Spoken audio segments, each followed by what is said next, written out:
Oh, hey everybody. How are y'all doing? Welcome to our intellectual program. Again, I'm Chris Mutuk. I'm your lifestyle coordinator at Overture Virginia Beach. Welcome again. For those who are out there participating. So today is April Fool's Day. We wish all this that's going on is a whole joke, but it's reality right now. But make sure you all are taking proper precautions, washing your hands, and all that good stuff.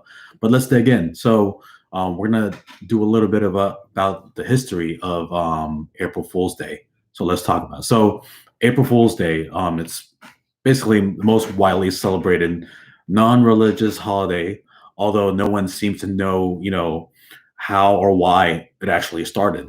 We all know pretty much, people play jokes or they give you one-liners and whatnot. So some people believe it began as a celebration of coming of spring.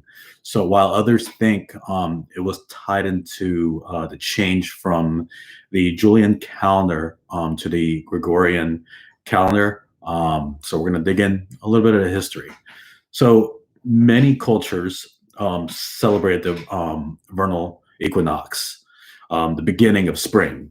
So at the end of March, in ancient Rome, the festival of Paleria, which honored Cybele. I hope I'm not chopping that name, but it's Anatolian goddess, was celebrated around March 25th and included games, feasting, and masquerades.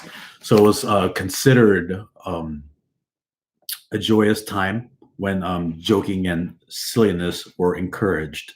So the beginning of the new Roman year on April 1st followed the celebration. So Hindu culture also celebrated April 1st as the start of the new year with a correspondingly happy festival called Holi. So during Holi, people played jokes on each other and threw colorful dyes at one another.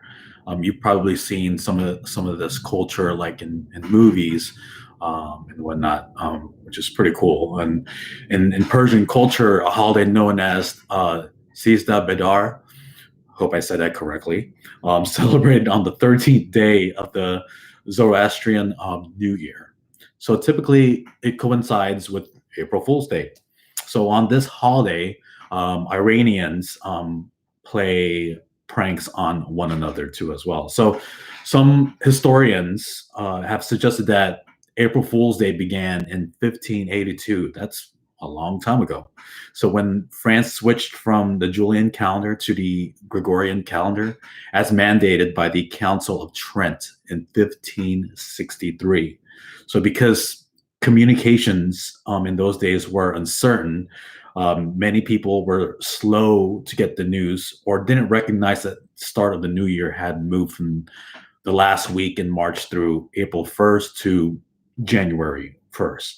So those who continue to celebrate the start of the new year from the end of March through April 1st were subject to ridicule and became the butt of jokes and hoaxes. So one of the most popular forms of ridicule was sticking a paper fish to the back of such a person and calling them an April fish, a young, easily caught fish, or a global person. So now you know, right? So we're gonna dig in on how smart you about April Fool's Day. So if you have the accessibility, you can comment from your smartphone. Feel free to do that on the side of your screen. If not, I'll just answer the questions for you or let you know the info. So, in what country is April Fool's Day celebrated for 2 days? I'll give you a minute or a second. So, in Scotland, where victims of pranks are called gowks, cougar birds, the first day is for general pranking, and then the second day is known as Taily Day. and pranks involving the backside are played on. Supposedly, this is how Kick Me signs originated. Pretty cool stuff, huh? So, next one in Australia and Canada. At what time of day on April 1st are pranks played? Do we know? Only in the morning. Yep. So in many Spanish-speaking countries, the equivalent of April Fool's Day is celebrated on December 28th. What is it called? Day of the Holy Innocents. And according to a 2010 poll, what percentage of executives consider April Fool's Day pranks appropriate for the office? This might be going on in our office right now. Only 3% of executives considered pranks appropriate for the office. I'm sure there's a certain extent, you know. Okay, moving on. So we're going to go into a topic called Thanks for the Pranks.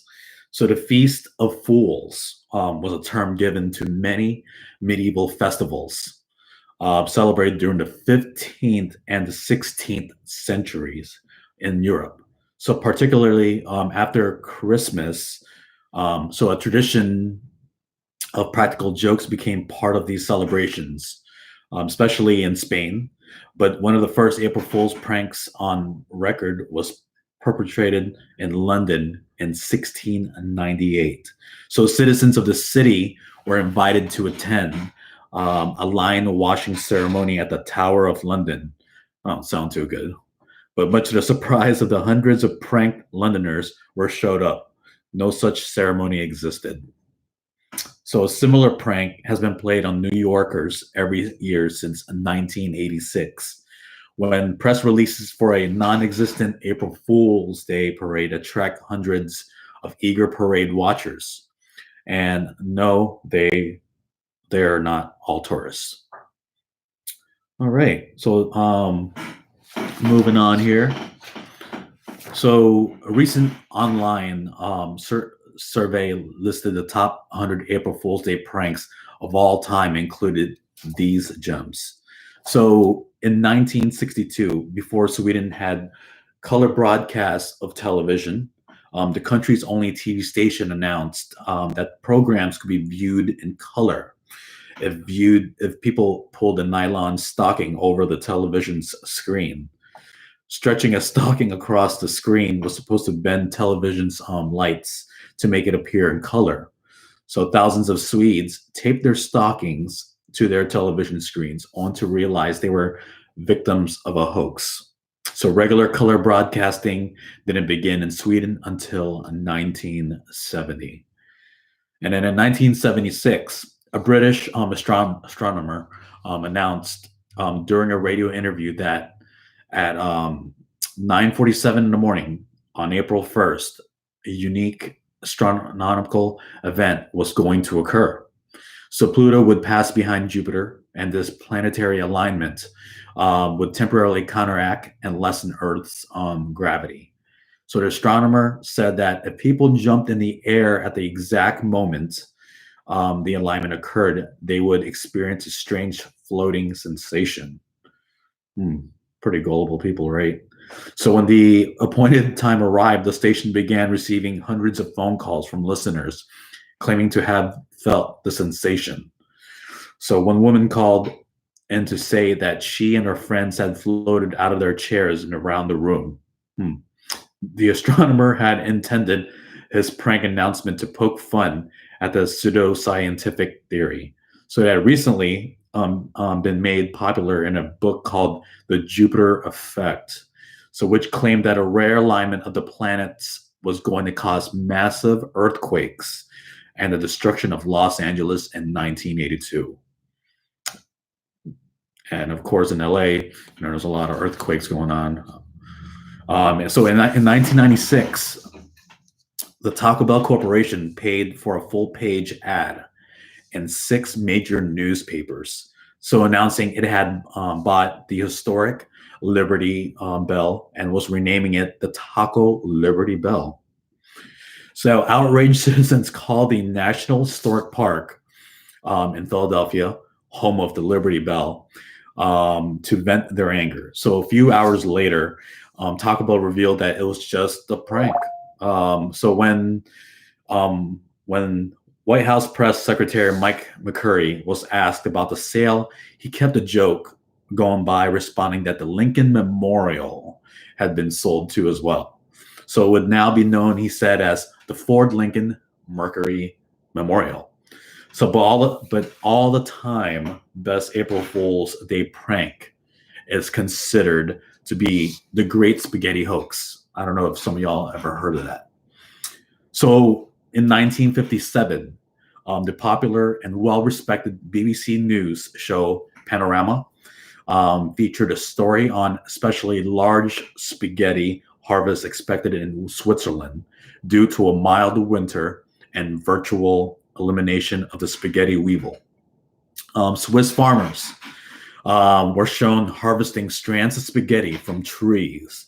Huge numbers of viewers believed the supposed news segment and called in wanting to know how to grow their own spaghetti trees. The BBC's tongue-in-cheek answer was, place a sprig of spaghetti in a tin of tomato sauce and hope for the best. All right. Well, that is our April Fool's Day history. Hopefully you all learned a little bit of something. I sure did. Tune in next week. We're going to be doing some trivias all Tuesdays, all this month. So tune in. Hope you all enjoyed this segment. Thank you, everybody. Have a great day. Feel free to comment. Bye.